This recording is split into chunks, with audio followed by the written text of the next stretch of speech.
Se você não for da cidade de Volta Redonda, não tem problema algum. Você pode ainda assim comungar conosco através das nossas redes sociais, participando dos nossos grupos do WhatsApp, vai aparecer links aqui na tela, e se inscrevendo no nosso canal do YouTube.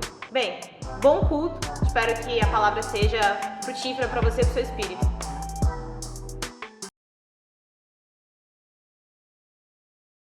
Bom, eu estou bem empolgado para pregar, na verdade estou com uma fome de pregação, porque já faz, nem sei quanto tempo faz que eu não prego, né? Para quem já é parte da nossa família aqui, da nossa igreja, a gente está nessa série de Tiago, estamos quase acabando na verdade, a gente já chegou no capítulo 5, é o que a gente vai explorar hoje, mas eu acho que dessa série eu devo ter pregado 2 ou 3 vezes, né? Não preguei muitas vezes, o que é muito bom, a gente vê pregadores novos, né? Talentos novos aparecendo, acho que igreja é isso também, afinal de contas o Pedro não é o dono da verdade, mas eu confesso que eu estava com vontade de pregar já estava fominha. E hoje eu tenho bastante coisa para falar, então eu coloquei um cronômetro aqui, são 10h40, eu prometo para você que antes de meio-dia a gente sai daqui, amém? Não, vou tentar ser breve, não vou me demorar, mas eu de fato tenho bastante coisa para falar. Vamos orar mais uma vez, e aí a gente entra na palavra. Pai, nós te agradecemos por essa manhã mais uma vez, por esse momento de louvor, te agradecemos por tudo aquilo que o Senhor fez aqui no nosso meio, te agradecemos pelo privilégio que é poder cantar, que não há nada melhor do que o Senhor. Te agradecemos pela cruz de Jesus Cristo, que morreu no nosso lugar, e por isso o Senhor permitiu essa reconciliação. Nesse momento de culto agora, nós queremos te cultuar também com a nossa atenção, com o nosso coração. E o meu pedido, Pai, é que primeiro o Senhor me ajude a comunicar aquilo que o Senhor quer falar com a igreja, porque tudo que está escrito aqui não vale de nada se o seu Espírito Santo não tocar no nosso coração.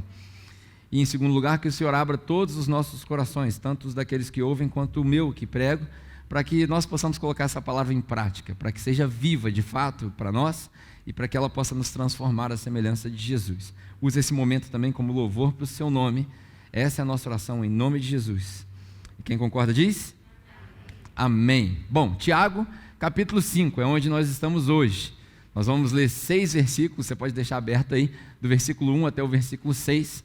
Já foi dito aqui várias vezes que Tiago é uma carta muito prática. Já foi dito aqui que Tiago é muito semelhante a Provérbios. O estilo de escrita de Tiago é como o estilo de escrita de Provérbios. Salomão e Tiago, a gente chamou essa série de Provérbios de Jesus, não foi à toa, porque muito do que está escrito aqui e muito do que a gente consegue perceber tem a voz de Jesus por trás. Então, hoje mais uma vez a gente vai falar sobre várias coisas que você vai lembrar de Jesus. Se você já tem tempo de igreja, você vai lembrar de Jesus. E uma das coisas que você vai perceber enquanto introdução dessa mensagem, eu acho que você precisa saber do que está acontecendo aqui, além do Império Romano, além da perseguição, além de tudo aquilo, você precisa saber o que estava acontecendo aqui. Tinha várias coisas que Tiago percebia, que a comunidade para a qual ele escreveu percebia também. A primeira delas, grava essas 5, 6 coisas que eu vou te falar, porque elas formam aí o pano de fundo daquilo que vai ser dito nesses 5 ou 6 versículos. A primeira delas é que quando os trabalhadores daquela época saíam para trabalhar, eles recebiam diariamente, eles não recebiam por mês, eles recebiam todo dia. Isso era parte da lei dos judeus. Quando Deus deu a lei para os judeus para que eles se organizassem, eles diziam que o trabalhador precisava receber diariamente, porque talvez ele não tinha profissão ou ele não tinha nada certo, e aí diariamente ele recebia. Eu lembro quando eu morava na Nova Zelândia, as pessoas que não tinham qualificação, que não tinham uma profissão, eles saíam de casa às 5 horas da manhã, 5h15 da manhã, e eles iam para um posto, e lá haviam várias empresas de construção civil, que era algo forte lá na Nova Zelândia, para poder recrutar trabalhadores para a construção civil. Trabalhadores que fazem os trabalhos menos, vamos dizer assim, menos relevantes. Se fosse para trazer para a nossa linguagem aqui, como eu falei na semana passada, eles vão recrutar os orelha seca, né? É o quê? É os peões, né? Os orelhas secas da obra, é o pessoal para carregar balde, para carregar peso e tal. Lá a gente chama de laborers, e tem um feriado nos Estados Unidos que chama Labor Day, né? O Dia do Trabalhador, aqui também tem, são datas diferentes, mas enfim. Isso era o que acontecia. Então eles saíam e no final do dia ele recebia, porque às vezes essas pessoas não têm documento, às vezes essas pessoas não têm a própria profissão, né? Então eles tinham que receber diariamente. Isso fazia parte do que Tiago quer comunicar aqui nesse capítulo, primeira coisa. A segunda coisa é que há 2000 anos atrás já existia a SPC e Serasa. talvez você não saiba, mas Deus instituiu um SPC e um Serasa, para você não ficar com o nome sujo e para o seu nome limpar. A cada 7 anos seu nome era limpo. Se você fizesse uma dívida e você não conseguisse pagar, a cada 7 anos a sua dívida caducava. Então Deus já tinha instituído um SPC e um Serasa. Não é para usar com a falta de vergonha como a gente usa hoje, que o povo vai, compra na renda e não paga, mas aquilo era para combater a pobreza geral. Porque nem todo mundo tinha condições de manter uma renda fixa, uma renda estável, né? Outra coisa que você precisa saber é que os judeus eles foram ensinados a primeiro não emprestar dinheiro para ninguém. Mas se eles fossem emprestar dinheiro para alguém, eles tinham que ser justos. E dentro da comunidade deles, principalmente entre judeus, não podia ter juros no empréstimo. Eles tinham que ser justos. Então, quando um judeu emprestava dinheiro para outro judeu, era sem juros. Por quê? Existe um princípio na economia, e Deus já sabia disso, obviamente, que quanto mais mãos o dinheiro tocar, mais a economia se movimenta. E quanto mais a economia se movimenta, melhor é para aquela comunidade. Então, Deus queria garantir que o dinheiro passava na mão do máximo de pessoas possível. Então, o empréstimo era sem juros. Se você tinha dinheiro, você emprestava para um outro judeu sem juros, para ele te pagar a perder de vista, seja lá quanto for. A quarta coisa que você precisa saber é que, além do SPC e Serasa, tinha um negócio chamado o Ano do Jubileu. Quem aqui sabe o que é o Ano do Jubileu? Só para ter uma ideia. Poucas pessoas, né? A cada 50 anos, o Ano do Jubileu era o seguinte: se eu fiz dívida e a minha família tinha uma propriedade, tinha terreno, tinha sei lá o que for, e eu perdesse aquele terreno, porque lembra, quando a Aninha pregou a primeira mensagem, a gente falou dos patronos, que eles oprimiam as pessoas e tomavam as propriedades, porque os pobres não tinham como se defender. Vocês lembram disso na série? O sistema era mais ou menos assim: os ricos oprimiam os pobres. Inclusive a gente tem uma música profética aí do nosso tempo, né, daquele grupo As Meninas, né, que o rico cada vez fica mais rico, e o pobre cada vez fica mais pobre, né, e o futuro todo mundo conhece, e por aí vai. Enfim, isso é uma música profética, que há 2.000 anos, 3.000 anos atrás já acontecia, e aqui não deixa de ser realidade. O Ano do Jubileu servia para quê? Se eu tivesse perdido um terreno, se eu tivesse perdido a minha casa, se eu tivesse perdido propriedades, no Ano do Jubileu aquilo tinha que ser restituído para minha família. Mesmo se eu tivesse morrido, aquilo tinha que ser restituído para mim. Para quê? Isso era para garantir que evitasse o sistema de karma ou de casta. Você nasceu pobre, vai morrer pobre. Né? Todo mundo tem uma chance na vida. Isso era para equilibrar a sociedade. Olha como é que Deus é sábio. E por último, além do jubileu, para evitar essa miséria geracional, Deus tinha instituído um negócio que hoje a gente pode chamar de generosidade sistêmica. Isso é extremamente importante para a gente entender quando a gente lê esse texto e falar dessa mensagem. O que é a generosidade sistêmica? Dentro do sistema de fluxo da sociedade judaica, a generosidade já estava instaurada. Quando Deus fala para os donos de propriedade, por exemplo, quando vocês mandarem colher lá o plantio de vocês, os cereais de vocês, quando encher o balde, vocês deixam cair de propósito um pouquinho. E esse pouquinho que vai caindo de propósito, os pobres vão vir atrás de vocês e eles vão colher desses pouquinhos. Talvez seja por isso que a mulher, quando chega uma mulher para Jesus, fala assim: Senhor, minha filha está doente. Aí Jesus fala para ela assim: mas eu vim foi para as ovelhas de Israel, não foi para vocês. E aí ela fala assim: mas até os cachorros comem das migalhas que caem da mesa dos seus senhores. O que é as migalhas que caem da mesa dos seus senhores? Aquilo era uma analogia, e ela estava cobrando de Jesus que na ordem socioeconômica do povo judaico, ou do povo judeu, tinha que sobrar para o pobre. Isso é uma generosidade sistêmica. Talvez porque se não implementasse isso, o rico não desse nada, ou talvez fosse a chance do pobre prosperar na vida. Então, essa generosidade fazia parte do povo judeu. Essas 6 coisas estão passando na mente de Tiago, muito provavelmente, porque a linguagem que ele escreve tem a ver com isso. E quando o povo escuta isso que está sendo escrito aqui, eles provavelmente pensam nessas coisas. Opa, é por isso que Tiago está falando para os ricos, por isso que Tiago está fazendo isso, por isso que Tiago está falando aquilo. Esse é o background, esse é o contexto de tudo aquilo que está passando aqui. Então, com tudo isso na mente, nós vamos ler Tiago, capítulo 5, do versículo 1 até o versículo 6. Tiago, capítulo 5, do versículo 1 até o versículo 6. Diz assim, ó: ouçam agora vocês ricos, chorem e lamentem-se, tendo em vista a miséria que lhes sobrevirá. sobrevirá. A riqueza de vocês apodreceu e as traças corroeram as suas roupas. O ouro e a prata de vocês enferrujaram, e a ferrugem deles testemunhará contra vocês, e como fogo lhes devorará a carne.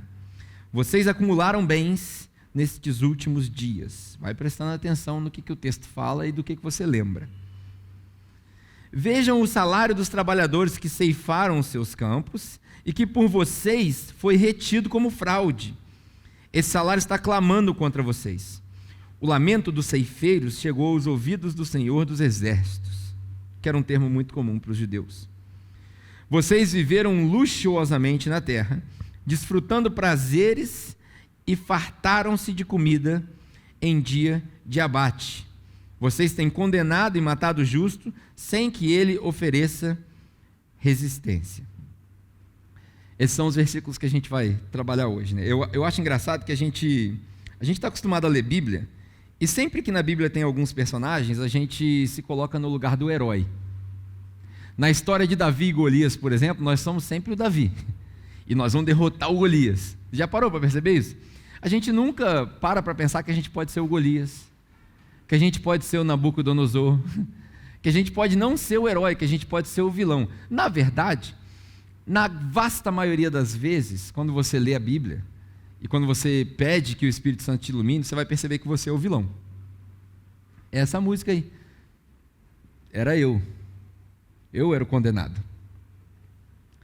Às vezes a gente quer ser o Jesus, mas na verdade nós somos o Barrabás que o povo solta. Às vezes a gente quer ser o ladrão bom na cruz, né? Ladrão bom, não sei se tem, mas a gente é o outro que está crucificando Jesus. Enfim, toda vez que você lê a Bíblia, para pensar nisso, né? E hoje, nesse contexto, a gente vai se colocar nesse lugar, porque toda vez que a gente pensa nos ricos, quando a gente pensa nas pessoas mais ricas dessa terra, logo na nossa mente vem os ícones, né? Eu coloquei algumas imagens aqui para você ver, vem os nomes das pessoas importantes, Jeff Bezos, por exemplo. Esse cara hoje é o cara mais rico do mundo. A Amazon foi avaliada em $1 trilhão. O que é 1 trilhão? Não sei nem escrever isso. O Elon Musk, que não sei se você já viu no Netflix, o Elon Musk agora patrocinou, junto com outro bilionário, a primeira viagem em volta da órbita da Terra com pessoas que não eram astronautas. Olha que coisa interessante. Eles estão planejando já como é que nós vamos colonizar outro planeta. Eu falei para vocês que a gente ia evangelizar o povo em Marte, vocês não acreditaram em mim. Enfim, tem várias pessoas ricas aí. E aí, quando a gente pensa aqui, a gente já logo pensa no Globo Repórter, né, com aquela chamada, né? Quem são? Onde moram? O que eles comem? A chamada do Globo Repórter. Mas, se você parar para perceber, os ricos, na verdade, somos nós. Os ricos que vão aparecer aqui nesse texto, somos nós. Aí eu fiz uma brincadeira para você entender. Aos ricos. Quem recebe aí diz amém. Você já recebeu e nem? Isso aí. Aleluia. Aos ricos da capela. Então hoje nós vamos transpor esse texto aí aos ricos da capela. Porque a gente não tem como falar para as pessoas de fora. Então eu vou falar para os ricos da capela. Esses ricos são os que moram em Volta Redonda, que congregam na Rua Tupi, número 115, que comem hambúrguer nos domingos depois do culto, que comem pizza durante a semana, que têm os seus filhos matriculados em escolas particulares. Esses são os ricos de Volta Redonda, somos nós. Esse é o público-alvo que Tiago está escrevendo aqui. Talvez quando eu falo essas coisas você não acredite no que eu estou falando. E aí eu quero te mostrar um dado, que não tem muito a ver ainda com o texto que a gente está explorando, mas eu quero te mostrar um dado, para você perceber o quão rico você é. Presta atenção. Eu vou só ler o que está escrito aqui se você não conseguir enxergar. 46, essa pesquisa é de 2013, tá? Mas não mudou nada, eu fiz uma pesquisa com 2021, eu só não achei um gráfico tão simples quanto esse. 46% da população brasileira, ou seja, quase metade da população brasileira, ganha menos que R$ 1.356 no mês. Quase metade. Ou seja, para colocar na perspectiva correta, se você ganha mais de R$ 1.350 no mês, você já está acima da metade da população brasileira. E no mundo não é muito diferente não, tá? Se a gente balancear Estados Unidos e Europa com alguns países da África e tal, a gente chega no mesmo número, já fiz essa pesquisa. Então, se você ganha mais de R$ 1.300 no mês, você já é mais rico do que mais da metade, ou quase a metade da população brasileira. Aí vem o próximo. Se você ganha mais de R$ 2.030, se você ganha mais de R$ 2.030, você já é mais rico do que 66% da população brasileira. 66% da população brasileira. São 200 e poucos milhões de habitantes. Mais de 120 milhões deles ganham menos de R$ 2.034. Se você ganha mais que isso, você já é mais rico que eles. Aí vem a próxima camada, que eu suspeito que aqui na capela, a vasta maioria de nós esteja ainda acima dessa camada. Se você ganha... Ó, vocês estão recebendo ou não? Então, R$ 3.300. Se na sua casa, marido e mulher ganham mais que R$ 3.300, vocês já são mais ricos do que 66 mais 16 dá 76, 82% da população. 82% da população. De cada 10 pessoas, 8 ganha menos que vocês. Mas eu ainda tenho uma... Eu suspeito que nós estejamos nessa faixa aqui, ó. Eu não acho que a capela, o grupo, a vasta maioria de nós, se enquadra no 1% da população. Eu acho que a vasta maioria de nós ganha menos que R$ 13.000 no mês. Seria muito bom se todos nós ganhássemos mais que R$ 13.000 no mês com renda familiar. Amém ou não? Amém! Seria muito bom. Eu sei que seria bom. Mas eu acho que se fizer uma média entre as famílias que ganham mais, as famílias que ganham menos, porque é assim no mundo inteiro, a gente vai se encaixar entre essa camada e essa daqui, entre os 4% mais ricos e os 10% mais ricos do Brasil. Cara, na verdade, olha só, para cada 10 pessoas, 9 ganham menos que a sua família. Para cada 10 famílias, 9 ganham menos que a sua família. Para que eu estou falando isso aqui? Para envergonhar as pessoas? Claro que não, nada a ver. É só uma estatística. E aí, se você não entendeu ainda, você fala assim, cara, não é verdade, isso aí não é verdade. Porque às vezes, a gente ganha tanto dinheiro e não percebe o quanto ganha. Eu sou o primeiro. E aí você acaba criando gasto com aquilo e você não percebe que você está na faixa mais rica da sociedade. Presta atenção. Grande parte do nosso público aqui tem um telefone chamado iPhone. Talvez você esteja assistindo online e você tem um iPhone, está assistindo no seu iPhone. Não sei se você sabe, mas lançou agora o iPhone 13. Aonde vai parar isso eu não sei. Mas o iPhone 13, ele custa a bagatela de $1.500 aproximadamente, entre os modelos mais baratos e os mais caros, $1.500. Na cotação do dólar de hoje, isso dá aproximadamente R$7.500. O que seria o equivalente a quase 6 meses de salário de 66% da população brasileira. Eles teriam que trabalhar 6 meses sem comer para poder comprar um iPhone. Um iPhone. A gente não para perceber, mas está ligado aqui um negócio chamado ar-condicionado. Você tem noção de que a gente entra num espaço que quase 90% da população mundial, e é assim também no Brasil, não tem esse privilégio? A gente entra num espaço e no virar de um interruptor, aliás, grande parte da população brasileira não sabe ou não tem acesso nas suas casas a um interruptor, porque lá não tem energia elétrica. A gente entra dentro desse espaço aqui, a gente vira o interruptor e o espaço fica na temperatura que a gente quer. Se isso não é ser rico, eu não sei o que é ser rico. Eu não sei se você consegue perceber, mas grande parte do nosso público aqui hoje de manhã veio para a igreja de carro. Mais da metade da população não tem carro. Não pode ter carro. Não consegue, não é que não pode, não consegue ter um carro. Não consegue dar uma entrada. Não tem dinheiro para pagar uma parcela. Nós viemos de carro. Olha que privilégio. Grande parte de nós aqui vai sair daqui hoje e vai falar assim, o que eu vou comer para o almoço? A gente escolhe. Tem comida, pasmem, congelada. da nossa casa. Ao passo que tem gente que não vai almoçar hoje. Enquanto nós temos um menu de escolhas, tem gente que não come carne durante a semana, que vive no seu círculo. Porque para cada 10 pessoas, 6 ou 7 não comem carne durante a semana. Porque não tem como. Eu fui no mercado esses dias, gastei R$538 de compra sem carne. Alguém aqui consegue entender o que eu estou falando? Sem carne. R$538. Quando eu parei no caixa, eu falei para a atendente, você ganha comissão na minha compra, não é possível. Porque se eu estou assustado, e eu sei o quanto eu ganho, eu imagino que a maioria das pessoas não consiga fazer uma compra saudável. Eu não sei se você sabe, mas tem gente que tem cachorro em casa.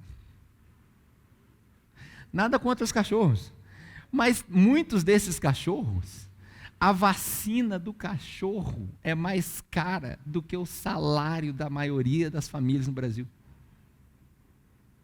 A ração do cachorro custa mais caro do que a refeição de uma família na semana. Tem gente que tem cachorro e tem casa para o cachorro. Tem gente que viaja e põe o cachorro num hotel. Você consegue perceber isso? Tem um hotel para cachorro.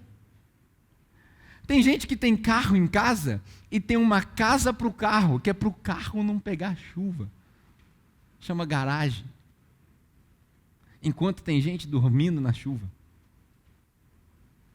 Tem gente no nosso meio que tem carro, 2 carros, cachorro, casa para cachorro, iPhone, ar-condicionado, viaja todo ano para fora e tem 2, 3 casas, uma na praia, uma no campo e uma na cidade. Essa é a realidade da vasta maioria do nosso público, muito diferente da realidade da vasta maioria do Brasil. Aí eu te pergunto, é certo isso? Não sei.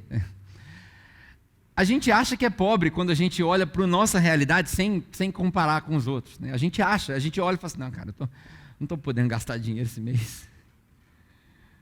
Meu cartão está estourado. Mas nós não somos pobres. Na verdade, a gente é negligente, displicente, irresponsável, avarento, egoísta. Tudo isso são características nossas. Minha também. Péssimos administradores é o que nós somos.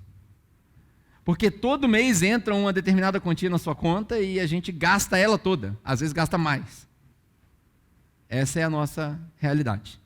Péssimos administradores para não precisar xingar ninguém. Né? Aí eu penso, está errado isso? Não sei. Eu sinceramente não sei. Eu já fui daqueles que discutiu e falou assim, não pode ter gente rica, tem que distribuir tudo. Radical. Não sei se está errado ter muito dinheiro.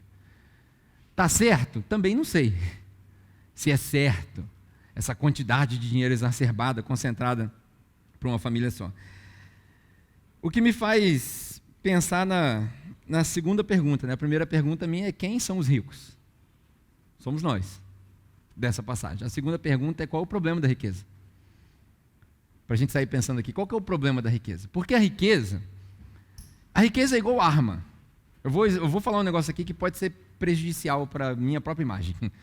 Riqueza é igual arma. Arma não mata ninguém. O que mata a outra pessoa é o ser humano.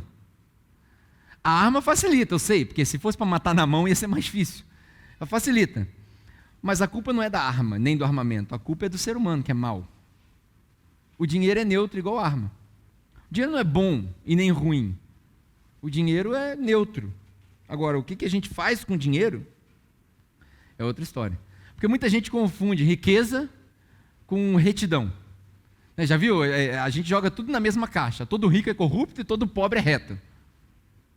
Já passou isso pela sua cabeça? Já conversou isso com alguém? Não, o cara é pobre, o cara é honesto. O cara é rico, ele é corrupto. Não, nem sempre.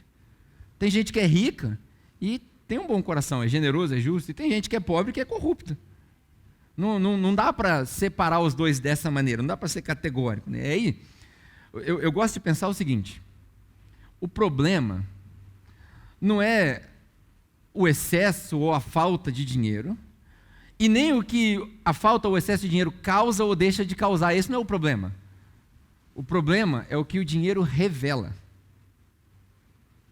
Esse é que é o problema. O problema não é o que o dinheiro causa. Eu tenho muito dinheiro, então eu tenho isso. Ou eu tenho pouco dinheiro, eu não tenho isso. Esse não é o problema. O problema é o que o dinheiro revela. O dinheiro ele não transforma ninguém, ele só revela o que já está aí dentro. O dinheiro não transforma ninguém. Ele só revela aquilo que a gente já tem aqui dentro. E aí, quando eu penso em todas essas coisas, eu olho para esse texto de maneira diferente. Tem várias coisas aqui que eu posso ressaltar e eu quero passar com vocês. Se você deixou sua Bíblia aberta aí em Tiago, nós vamos de versículo em versículo agora para você ver o que eu estou falando. A primeira coisa que o dinheiro revela, ou que esse texto aqui mostra para nós, no primeiro versículo, ele fala o seguinte, primeiro versículo do Tiago capítulo 5, ele fala assim, ouçam agora vocês ricos, chorem e lamentem-se, tendo em vista a desgraça que lhes sobrevirá. O dinheiro cria uma falsa esperança. Essa palavra desgraça, quando eu leio dessa perspectiva, com essas informações em mente, ela me faz pensar que o dinheiro cria uma falsa esperança. Quem se apoia no dinheiro demais, cria uma falsa esperança. Eu lembro que há muito tempo atrás, eu era jovem, eu ouvi alguém tentando justificar a religião. Eu, como já disse aqui, fui criado para ser ateu. E aí as pessoas tentando justificar a religião, que a religião é muleta de gente humilde, de gente que não consegue pensar, e por aí vai. Eles falavam assim, a esperança, ainda que falsa, é esperança. E eu falei, não. Desde aquela época eu vinha pensando nisso. A esperança falsa é ilusão. E ilusão desaponta na hora que você descobre a realidade. A nossa esperança não é falsa. Por isso que a nossa esperança não está no dinheiro. O dinheiro, ou pelo menos o excesso de dinheiro, ou o acesso ao dinheiro, cria uma falsa esperança. Aí no versículo 2, vamos ler o versículo 2, ele fala o seguinte, a riqueza de vocês apodreceu, as traças corroeram as suas roupas. Lembra que Jesus falou assim, não ajuntem tesouros aonde? Você lembra disso? Na terra, porque na terra a traça come, e o cupim, ou a traça corrói e o cupim come. O Tiago, como era irmão de Jesus, e por isso a gente chamou essa série de provérbios de Jesus, ele está ecoando o que Jesus falou, não junta tesouro na terra, porque vai dar ruim, vai dar errado. E aí o Marcelo pregou na mensagem passada aqui exatamente isso, sobre a nossa prepotência. O Lucas chegou a tocar nesse ponto também. A gente se planeja demais para amanhã ou depois eu vou fazer isso, vou fazer aquilo. Aí eu lembro da outra parábola de Jesus, quando o rico olha para as riquezas dele e fala, cara, eu juntei tanta coisa, eu tenho uma vida tão boa, o que eu vou fazer com isso tudo? Não cabe mais no meu celeiro. Já sei. Vou destruir esse celeiro, vou construir outro novo, maior, para poder guardar as minhas riquezas. Aí na parábola Jesus vira para ele e chama ele de imbecil. Porque você vai morrer hoje. Quem vai ficar com isso tudo aí? O que não quer dizer que a gente não tem que se preparar, né? Obviamente essa parábola é para ilustrar um ponto exagerado. Mas o que Tiago está falando é a mesma coisa que Jesus falou. E o Marcelo tocou nesse assunto, o Lucas tocou nesse assunto, nessa prepotência. Para os judeus aqui que se apoiavam no dinheiro, porque lembra do capítulo 2? Se eu não me engano, eu contei essa história aqui na minha pregação, talvez a Aninha tenha tocado nesse ponto também, que Tiago ele chama a atenção e fala, suponha que entra no templo de vocês 2 pessoas. Vocês lembram disso? Um rico, vestido com uma roupa bonita, com um anel legal, e o pobre. E aí você dá o lugar para o rico e tira o pobre. O que Tiago está advertendo aqui é isso, é exatamente isso. Ele está trazendo à tona essa mensagem de novo. Me parece que Tiago tem uma preocupação muito grande com o dinheiro, com o poder que o dinheiro tem. E talvez isso seja válido para nós. Deu errado a prepotência deles, porque a riqueza apodreceu, ele fala aqui. E para eles era muito óbvio quando eles ouviam isso, porque eles tinham poucas maneiras de acumular riqueza. Hoje a gente compra ação, hoje a gente compra tesouro direto, hoje a gente compra fundo imobiliário, hoje a gente compra imóvel, hoje a gente compra um monte de coisa. Mas naquela época você ou tinha terreno, ou tinha gado, ou tinha dinheiro, era só isso. E aí ele fala, a riqueza de vocês apodreceu, os grãos que vocês juntaram apodreceu, não tem para quem vender, acabou. Você juntou tanto e acabou. As terras de vocês queimaram, acabou, sumiu. E agora? Vai fazer o quê? Talvez hoje a gente possa transpor isso para falar assim, aquele investimento que você fez deu errado. Eu fiz um monte desses já. E agora? Você vai confiar neles? Por isso a nossa confiança, a nossa esperança não está no dinheiro. Não sei se você sabe, mas o dinheiro, a moeda, o papel, nos últimos 10 anos, perdeu 90% do seu valor de compra. Basta você lembrar de quanto custava o arroz no ano passado. E quanto custa o arroz hoje. Por aí vai, não vou entrar nesse assunto, né? Aliás, vou te dar um conselho. Vou desespiritualizar as coisas um pouco aqui, né? Se você, de repente, está muito espiritual para você, vou te dar um conselho de coach sobre dinheiro. E aí depois a gente vira a página. A gente foi criado, pelo menos a gente está saindo dessa geração, mas a última geração foi criada para aprender a viver com salário. E salário, meus amigos, como diz o nosso amigo pastor famoso aí, queridos, salário paga conta. Salário é só para pagar conta. Se você quiser subir um pouco o nível, aí não estou espiritualizando nada, tá? Estou só te falando do que funciona com dinheiro. Salário paga conta, patrimônio gera renda. Então, se você quiser renda, porque depois do patrimônio gera renda, e renda traz liberdade. Quem ganha salário não consegue ser livre, porque tem que trocar tempo por dinheiro. Então, se você quiser crescer na vida financeiramente, né, não sei por que eu falei isso, mas, enfim, está aí uma dica. Começa a investir em patrimônio, comprar seus imóveis, fazer alguma coisa, se preparar. Agora, vem o equilíbrio. Lembra que no começo dessa mensagem eu perguntei, não sei se é certo, se é errado. Eu acho que a grande pergunta por trás disso é, por que você acumula? Não é se você acumula, é por que você acumula, ou para que você acumula. Eu conheci várias famílias ricas que com o rendimento dos seus investimentos sustentavam missionários. Está aí uma boa causa para a expansão do reino de Deus. Aí no versículo 3, ele diz o seguinte: o ouro e a prata de vocês enferrujaram, e a ferrugem deles testemunhará, essa é a palavra-chave, testemunhará contra vocês, e como fogo lhes devorará a carne. Essa falsa esperança que o dinheiro cria, e aí eu vou pedir perdão adiantado pela expressão que eu vou usar, mas a falsa esperança que o dinheiro cria, ele é como um homem que se envolve com uma amante. Se você é casado, você vai entender a minha analogia. A falsa esperança que o dinheiro cria é uma amante grávida. Você se envolveu com uma amante, o prazer temporário até aconteceu, você tem um prazer momentâneo ali. Às vezes as coisas estão ruins em casa, e, enfim, levou no que levou. Não justifica, mas levou no que levou. Só que quando a amante engravida, agora ela tem a evidência da sua traição e a certeza da destruição do seu casamento. A amante engravidou, no útero dela está a evidência da sua traição. E para nascer está a certeza da destruição do seu casamento. Por que eu estou falando isso nessa analogia com um casamento? Porque Deus compara a igreja à noiva e nós estamos casados. E o dinheiro, quando ele assume esse papel de Deus, porque dinheiro é Deus, a gente vive em função de dinheiro. Quantos de nós aqui, por exemplo, não deixamos de fazer alguma coisa porque não tinha dinheiro? Dinheiro é Deus. Dinheiro dita o que acontece na sua vida. A gente se escraviza para o dinheiro.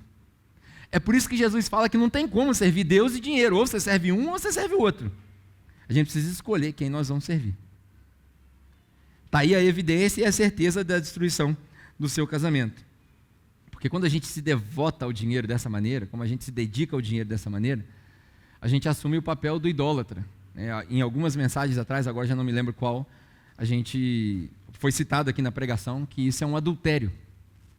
Por que é um adultério? Porque agora a noiva está adorando outro noivo. Não é mais Deus, é o dinheiro. Se o dinheiro tomou conta da sua vida dessa maneira, você é um adúltero, uma adúltera. Você precisa se converter. Pesado, né? A gente precisa se converter, se arrepender dos nossos pecados, voltar para o noivo, já que nós somos a noiva de Cristo. O dinheiro tem esse poder. Aí, ainda no versículo 3, no finalzinho do versículo 3, ele fala assim: vocês ajuntaram tesouro nesses últimos dias, né? Eu já falei aqui, isso é exatamente o que Jesus falou para não fazer. Vocês ajuntaram tesouro na terra. Parece que passou um tempo depois que Jesus foi embora e ele ensinou e o pessoal esqueceu, e Tiago fala: vocês fizeram exatamente o que não era para fazer. E aí eu pensei numa frase que pode ser útil para você levar. A frase é a seguinte: a sua extravagância revela a sua ignorância. A sua extravagância revela a sua ignorância. Quando você gosta de se mostrar, o carro que eu comprei, a casa que eu comprei. Quando você gosta de se exibir com dinheiro, isso revela o quão ignorante você é. Isso revela o quão escravo você é do dinheiro. Porque o dinheiro, o seu status, é o que você precisa mostrar para as pessoas, a necessidade de aprovação. Você é ignorante. E isso aqui é exatamente o que o Tiago está dizendo. Falou, vocês fizeram exatamente o que não era para fazer. E aí, presta bem atenção nisso. Isso aconteceu com o povo de Israel, isso aconteceu com a igreja, e isso acontece com a gente hoje. Quando você começa a prosperar, quando você começa a ganhar dinheiro, e você não tem cuidado, talvez você não veio de uma família que te ensinou a fazer orçamento, fazer planilha, fazer planejamento, calcular juros, calcular risco, calcular projeções. Talvez isso não faz parte da sua sabedoria familiar. Eu entendo, a maioria dos brasileiros não foi criado para isso. A maioria dos brasileiros nem lê, não tem costume de ler. Então, quando você começa a prosperar, isso acontece com a gente do jeito que aconteceu com o povo de Israel, do jeito que aconteceu com a igreja. A riqueza displicente leva para a desobediência consciente. O que é displicente? Grava bem o que eu estou falando para você. O que é displicente? É o cara que não tem cuidado. Eu tenho vários amigos que o cara começa a prosperar de uma hora para outra, às vezes ele acertou num negócio, alguma coisa deu certo, e a gente fala para ele, cara, cuidado, separa. Eu lembro que na Nova Zelândia a gente se acostumou a viver com 70% do que a gente ganhava. 30% ia para uma poupança, na época era o que a gente sabia de investimento, e algumas ações de caridade que a gente fazia, mas a gente vivia com 70%. E eu falo para todo mundo, o cara começa a prosperar, eu falo, cara, cuidado, não sobe o nível de vida, segura. Eu vim para o Brasil, eu fiquei 5 anos sem carro, a maioria das pessoas não sabe, eu podia comprar um carro. Fiquei 5 anos sem carro, eu usava carro emprestado do meu pai, um homem de 35 anos de idade usando carro emprestado do pai, tem vergonha sua cara não, Pedro? Eu andava de Uber. No começo da igreja, a gente adotou um menininho que ficou com a gente por 8 meses. Eu andava com ele para cima e para baixo na vila, carregando a cadeirinha dele, porque eu ia no Uber.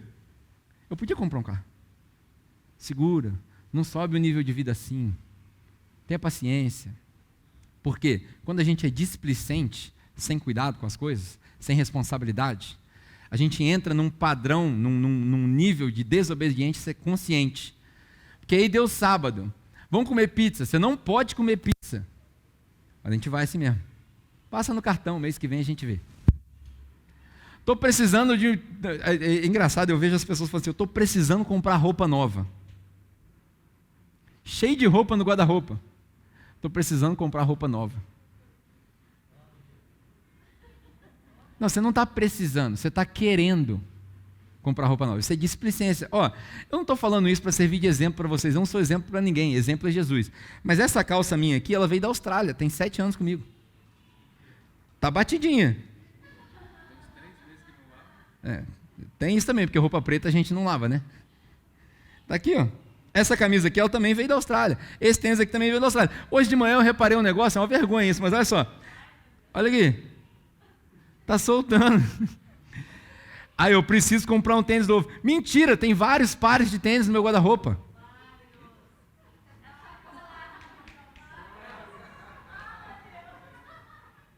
Ó, vocês estão achando que eu vou dar meus Jordan? Não vou dar meus Jordan não, tá? Vou colar, entendeu? Eu preciso de tênis novo? Não. Você sabe quantos bonés tem no meu guarda-roupa? Eu, quando eu estava preparando essa mensagem, parece que eu só tenho um, né, que eu só uso mesmo. Então, quando eu estava preparando essa mensagem, eu pensei, falei, cara, estou sendo confrontado, eu preciso doar umas coisas que eu tenho aqui. Tem muito boné no meu guarda-roupa, tem muito tênis no meu guarda-roupa. O meu Jordan pintado do Kobe é intocável, ninguém pega ele. Mas é verdade. A gente não precisa, a gente é displicente. Infelizmente, a gente caiu nessa, igualzinho o cara. Versículo 4, para a gente acabar, já estamos acabando, né? Versículo 4. Vejam o salário dos trabalhadores que ceifaram os seus campos. Esse salário está clamando. Esse versículo 4 e 5, ele lembra muito. Você lembra do primeiro assassinato que aconteceu na Bíblia, quando Caim mata Abel? E aí aparece ali escrito uma profecia, o sangue de Abel clama do chão. Não tem um negócio assim? Clama do solo. Basicamente é isso que Tiago está falando. Fala assim, ó, os caras que vocês levaram para trabalhar no campo de vocês, e que vocês não pagaram no final do dia, eles voltaram para casa sem comer. Eles não têm como comprar comida não. E eu ouvi. É aqui que a gente começa o cerne dessa mensagem. Eu acho que o centro dessa mensagem não é o dinheiro, é a injustiça. O que a gente faz com o nosso dinheiro causa injustiça. Porque às vezes você está sentado aqui hoje, você é dono de um negócio, é chefe de alguém, e você... É engraçado, né? Eu comecei a fazer uma analogia, né? Eu comecei a fazer uma atividade por fora, vender um curso sobre finanças e tal, um negócio que eu gosto. Daí eu vendi o curso. Aí ontem eu estava sentado com a minha família, e aí eu falei assim, quanto vocês acham que eu devo distribuir do lucro que eu ganho disso daqui? Quanto vocês acham que eu devo distribuir? Aí um logo levantou a mão assim, no máximo 10%. Você fica com 90%, porque se não fosse você, o negócio não existiria. Aí eu lembrei logo do que a gente já falou aqui, né? Toda dádiva vem do céu. E aí, se não fosse o cara que grava, o cara que edita, o cara que faz a publicação, o meu negócio também não existiria.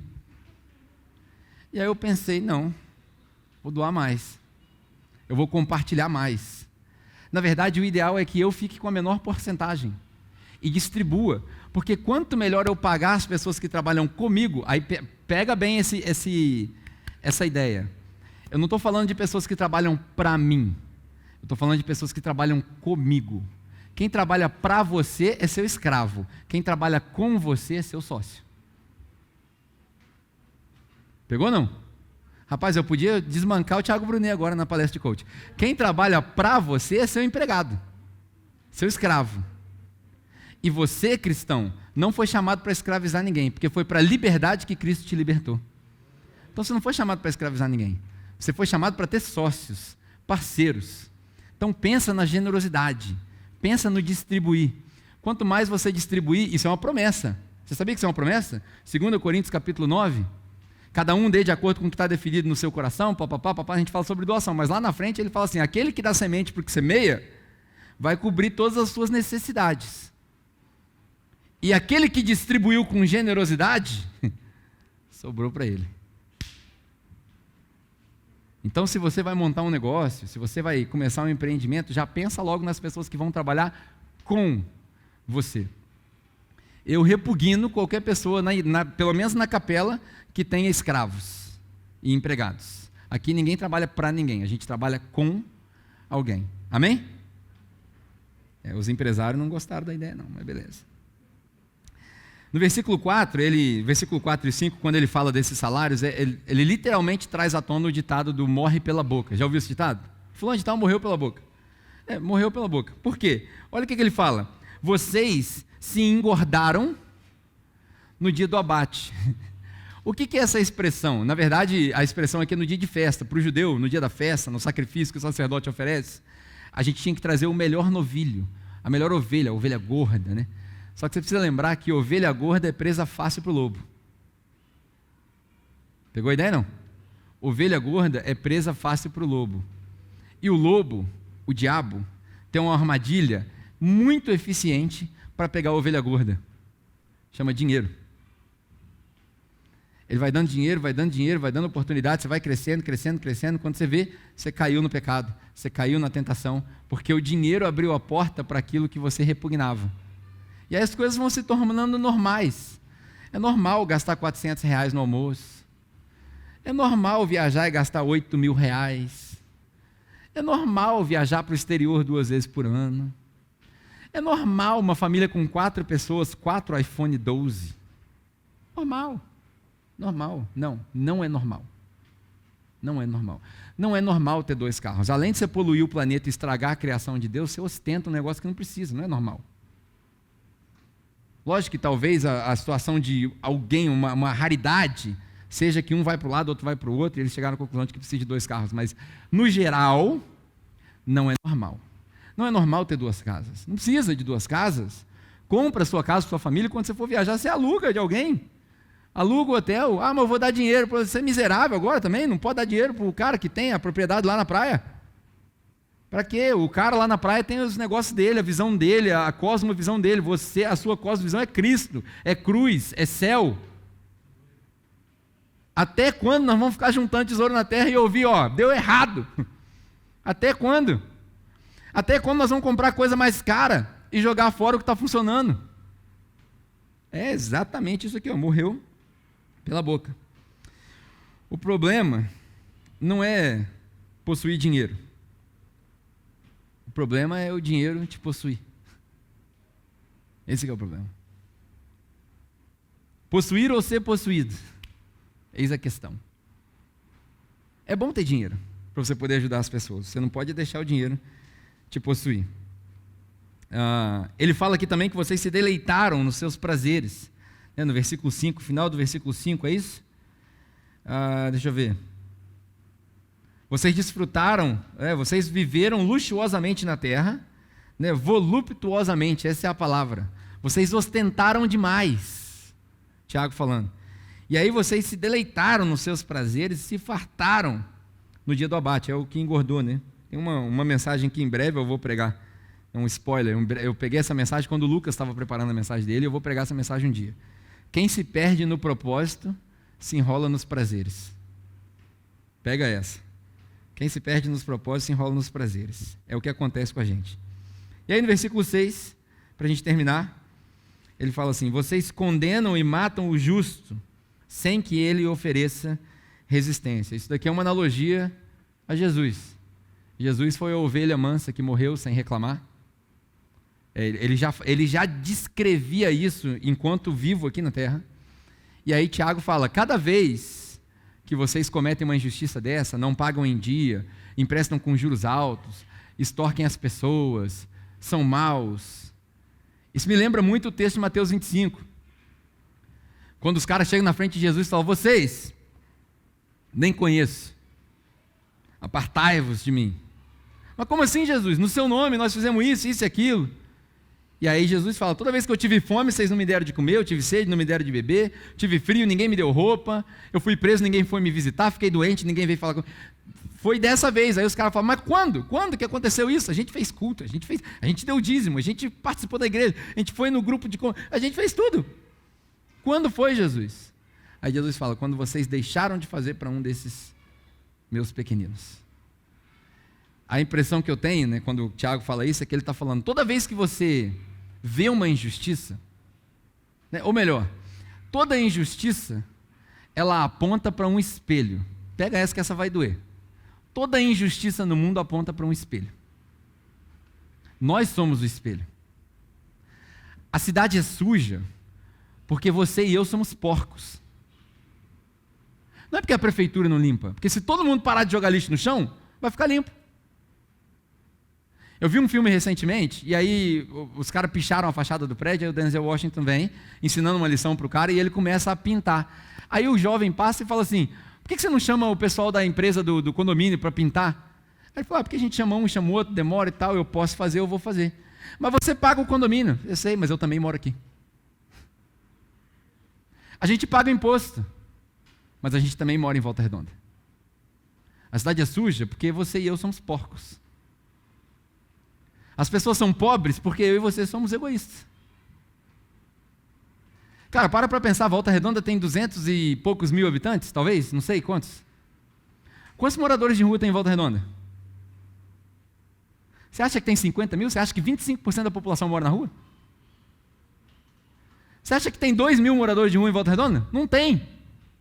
Não tem. Se você fizer se você catalogar todo morador de rua, você vai ver que não tem 2 mil.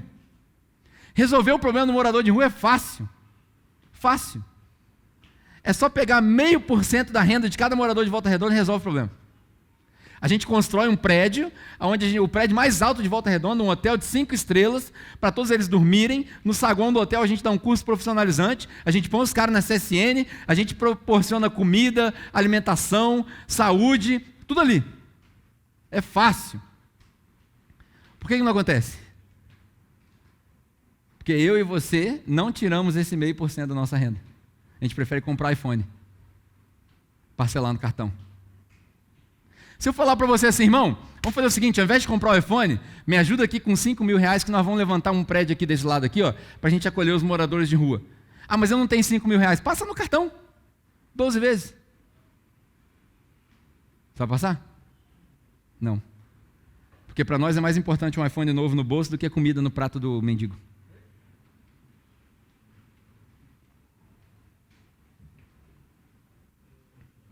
Toda injustiça ela aponta para um espelho. Aí a minha pergunta para você é o seguinte: o que seu espelho está refletindo?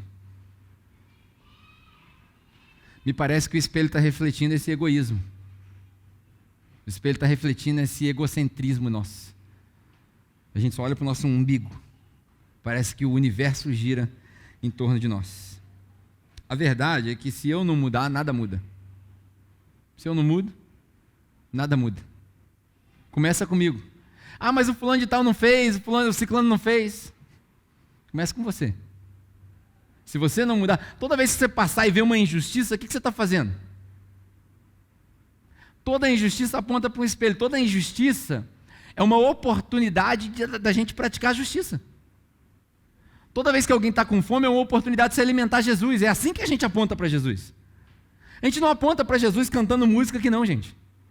A gente aponta para Jesus quando a gente alimenta o faminto, quando a gente dá água para aquele que está sedento, quando a gente dá roupa para aquele que está com frio. Ah, mas você está falando só de obra social, Pedro. É exatamente isso que eu estou falando. Exatamente isso que eu estou falando. Não tem como você pregar o evangelho para quem está com o estômago vazio, o cara não está prestando atenção em você. Antes de você converter o alcoólatra, você precisa desalcoolizar o alcoólatra, custa dinheiro. Tem que botar o cara numa clínica de reabilitação. Tem um monte por aí. Na nossa cidade deve ter umas 4, todas falidas, pedindo esmola, porque a igreja não se posiciona. Nós que somos igreja, ao invés de a gente falar assim, nós vamos tirar 30% do nosso orçamento para ajudar o lar dos velhinhos. Todo Natal tem que ver os caras pedindo fralda e papel higiênico, pô. Não é possível. Ah, mas o governo tem que dar. O governo não vai dar, o governo é corrupto. Quem vai dar somos nós. O sal e luz da terra não é o governo não, é o crente. Nós é que somos sal e luz da terra. Portanto, irmãos, como diz Jesus, deixe brilhar a sua luz, para que os homens vejam as suas boas obras. A gente está fazendo boa obra escondida, a gente tem que explanar as boas obras. Demos comida para todo mundo. Ah, mas é muito irresponsável, entrou dinheiro na igreja e a gente gastou o dinheiro da igreja. Nós demos comida para todo mundo, nós alimentamos todo mundo, nós damos roupa para todo mundo. Vocês são trouxas? Nós somos trouxas, porque nós não somos daqui. Minha esperança não está aqui, minha esperança não está no dinheiro, minha esperança está no céu. Eu quero chegar e encontrar com Jesus e ouvir servo bom e fiel. Eu não quero ouvir apartai-vos de mim, não. Não é só crença. A fé sem obra, já diz Tiago, é morta. A gente precisa mudar o jeito que a gente está fazendo as coisas. Martin Luther King Jr. disse uma vez que a maior tragédia não é a crueldade e a opressão das pessoas más, é o silêncio das pessoas boas. Os opressores vão oprimir, os maldosos vão ser maus, os cafajestes vão trair. A maior tragédia não é a maldade dos maus, é o silêncio dos bons. Eu acredito que você é um dos bons, mas você está calado. Para a gente concluir, eu penso o seguinte: quem são os ricos? Nós somos os ricos. Qual o problema da riqueza? Nenhum. Riqueza é neutra. Se nós somos os ricos e o problema da riqueza é nenhum, por que o mundo continua desequilibrado? Essa é a terceira pergunta para a gente pensar. Por que o mundo continua desequilibrado se não tem problema nenhum na riqueza? A minha suspeita é porque nós somos egoístas. E aí, para a gente finalizar, eu cheguei à seguinte conclusão: o dinheiro traz à tona o ódio ao próximo e o amor ao mundo. Eu não preciso falar para vocês de amor ao mundo, né? Isso aí é Tiago capítulo 4, acho que foi o Lucas que pregou. A amizade com o mundo é inimizade com Deus. A gente já falou que no mundo vocês vão ter tribulação. Eu não preciso falar sobre isso. É Paulo falando para não amar o mundo. É Jesus falando para amar o próximo. A ordem de Jesus, na verdade, é o contrário. É ama o próximo e odeia o mundo. Odiar o mundo, não estou falando de tudo que está lá fora, mas odiar o padrão do mundo. É Paulo falando, irmãos, não se conformem com o mundo. A igreja se conformou com o mundo. A igreja virou um modelo de negócio. O Gustavo gosta de dizer que a gente legitima um estilo de vida medíocre na igreja. É uma frase interessantíssima. Os nossos cultos são tão inúteis que eles legitimizam um cristianismo inútil, falho, medíocre. Porque a gente se contenta em vir no culto, ouvir a mensagem, cantar louvor e ir embora. O dinheiro ele traz à tona o ódio ao próximo, porque a gente começa a passar por cima dos outros. E o amor ao mundo. E aí, quando a gente se apega ao dinheiro desse jeito, a gente aceita esse padrão do mundo. A gente se torna idólatra. A gente se torna adúltero. E eu suspeito que essa seja a única coisa que faz Deus chorar. Eu não sei se tem outra coisa que faz Deus chorar. Mas hoje, eu acho que a única coisa que eu acho, é só um achismo meu, não é Bíblia, eu acho que a única coisa que faz Deus chorar é a injustiça. Porque quando a gente vê alguém com frio na rua, a gente não dá o casaco para poder evangelizar ele, não. A gente dá o casaco porque é errado alguém com frio. Por isso. Quando a gente vê alguém com fome na rua, pedindo comida, a gente não compra marmita para poder criar uma ponte para falar de Jesus, não. A gente fala de Jesus dando a comida. Isso é Jesus. E aí, no dia que aparecer uma oportunidade, se aparecer, porque quem salva e converte é o Espírito Santo, não somos nós. Você precisa entender que nós não somos torre, nem cavalo, nem rainha, nem rei no jogo de xadrez. A gente é peão. Nós somos usados da maneira que o jogador quer. E às vezes ele te coloca na frente de uma situação e você quer decidir o que fazer. Cara, a próxima vez que você passar na vila e tiver alguém com fome, você estiver entrando no restaurante, você traz o cara para dentro do restaurante, que é para escandalizar o rico que está sentado lá dentro.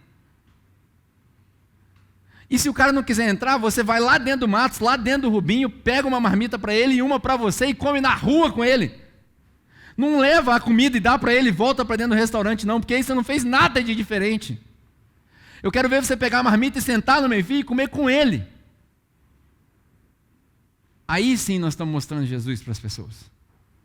Deixa que os homens vejam as suas boas obras, para que eles glorifiquem ao Pai. É isso. E aí o que eu vou fazer com isso tudo, Pedro? Você falou esse monte de coisa e aí? Estou convertido, entendi já, eu sou rico. O que eu vou fazer? A gente aprendeu, mesmo que inconscientemente, a gente aprendeu a adorar o dinheiro e usar Deus. Muitos de nós viemos de igreja onde a gente usa Deus para adorar o dinheiro. A gente faz trato com Deus. Você já viu o trato com Deus?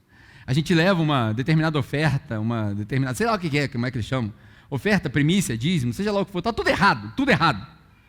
Aí a gente leva no altar e fala assim, Deus, eis que eu faço uma prova contigo.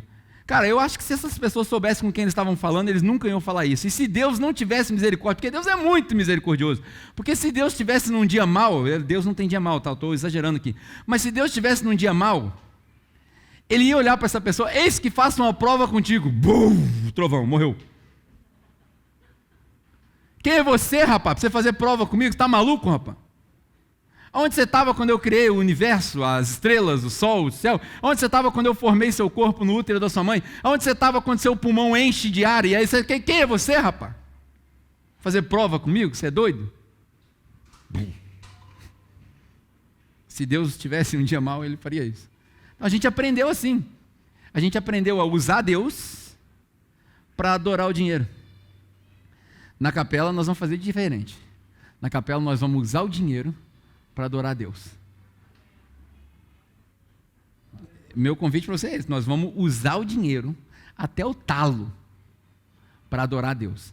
As pessoas vão ver a gente fazendo assim com o dinheiro, mas não é para ostentar não. Elas vão ver a gente abanando dinheiro assim, ó, para quê? Para poder comprar comida para o pobre, roupa para o que está sem roupa. A gente vai fazer uns negócios aqui na igreja, eu fico pregando isso, eu acho que vocês não acreditam, por isso que a gente não vai para frente. Eu acho que vocês não acreditam, eu vou começar a dar de doido aqui, vocês vão ver. Vou começar a dar de doido. Não, na linha não me segura não, filho. Eu botei mendigo alcoolizado dentro de casa, na linha vai me segurar? Então a gente vai usar o dinheiro para adorar a Deus. Como? Com 3 coisas. Aprende isso agora. O final da minha mensagem é esse. 3 coisas que nós vamos colocar em prática aqui agora. 3 coisas. Só essas 3. A primeira é graça. A segunda é misericórdia. E a terceira é generosidade. Toda vez que a gente tiver um momento de oferta aqui agora, eu quero que você pense nessas 3 coisas. Porque, cara, às vezes você está fazendo, pô, você usou essa mensagem inteira para falar de dinheiro. Falar de dinheiro. Você usou essa mensagem inteira para você me convencer a dar dinheiro. É isso mesmo. Porque nós somos muito miseráveis, a gente está pagando conta só. A gente não está fazendo diferença. Se a igreja fechar as portas, ninguém aqui vai sentir falta. Não tem uma pessoa nessa vizinhança aqui que vai sentir falta dessa igreja. Isso está errado. Isso não está certo. Se Deus chamou a capela para estar aqui nesse lugar, a gente precisa fazer diferença aqui. Seja na rua, seja no bairro, seja na cidade, a gente precisa fazer a diferença. Então, toda vez que a gente tiver um momento de oferta, eu quero que você pense nessas 3 coisas. Graça é dar para quem não merece, porque você recebeu graça. Misericórdia é dar para quem desmerece. É o cara que olha na nossa cara, é o famoso ditado do escorpião que pica a mão daquele que ajuda. Já ouviu esse ditado? Você vai ajudar o escorpião, ele vai lá e te pica. Por quê? Porque está no instinto. Você vai ajudar o cara que está passando necessidade? Está no instinto. Você vai ajudar alguém aqui de dentro da igreja, com uma cesta básica ou com conta para pagar? A pessoa é tão orgulhosa que ela não quer pedir ajuda. Está no instinto. Mas nós vamos fazer assim mesmo. Nós vamos entrar dentro do que não pode, nós vamos interferir no meio do negócio para a gente equilibrar o negócio de tal maneira para não ter ninguém necessitado na igreja. Já fazem 5 anos que a gente fala isso. Se todo mundo participar de tudo, ninguém vai ter falta de nada. Na capela ninguém pode ter falta de nada. Se tiver gente passando necessidade, está errado. Está errado. Graça, misericórdia é dar para quem desmerece. E generosidade. O que é generosidade no meu ponto de vista? É dar o seu máximo. A gente está acostumado a dar o mínimo. Nós fomos ensinados a dar dízimo. É 10%. Não, eu quero que você aprenda a dar 90%. Eu quero que você aprenda a dar 100%.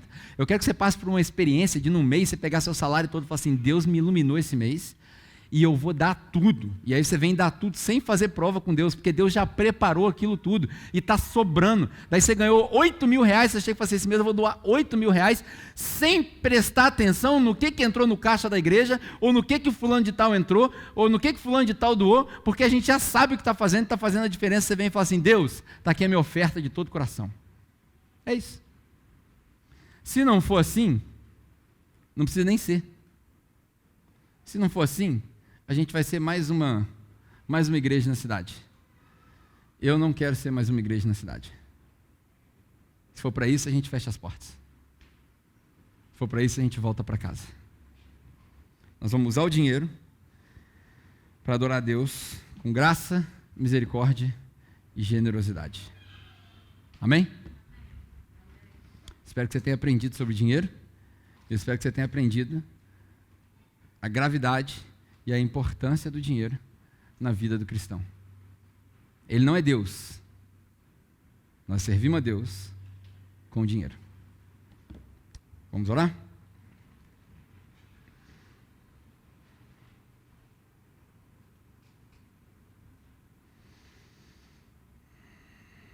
Pai, a gente, ao terminar essa mensagem, refletindo em tudo aquilo que o texto diz e talvez o que o Pedro disse, se essas coisas todas agradam o Senhor, que o Senhor faça com que essa palavra crie frutos no nosso coração, crie raízes, para que a gente coloque em prática tudo isso, dá para nós um coração gracioso, misericordioso e generoso.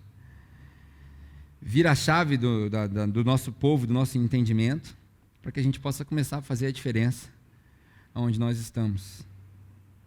Que a nossa comunidade não seja só mais uma igreja, que a nossa comunidade seja um farol de luz, que as pessoas enxerguem esperança aqui pelas boas obras que nós praticamos, e que as nossas boas obras sejam fundamentadas na nossa convicção de fé em Cristo Jesus. Pai, perdoa os nossos pecados, a nossa avareza, nossa ignorância, dá para nós um começo novo, um novo começo com esse entendimento, em nome de Jesus, amém. Nossa, que palavra, né? Muito bom. Espero que você também tenha sentido o mesmo que muitos de todos nós aqui sentimos. E, bem, se você se interessou pela nossa comunidade, se te tocou a nossa palavra, né, participar é um interesse seu, simples assim. Nós temos os grupos chamados Conexão. Nós prezamos muito pela família.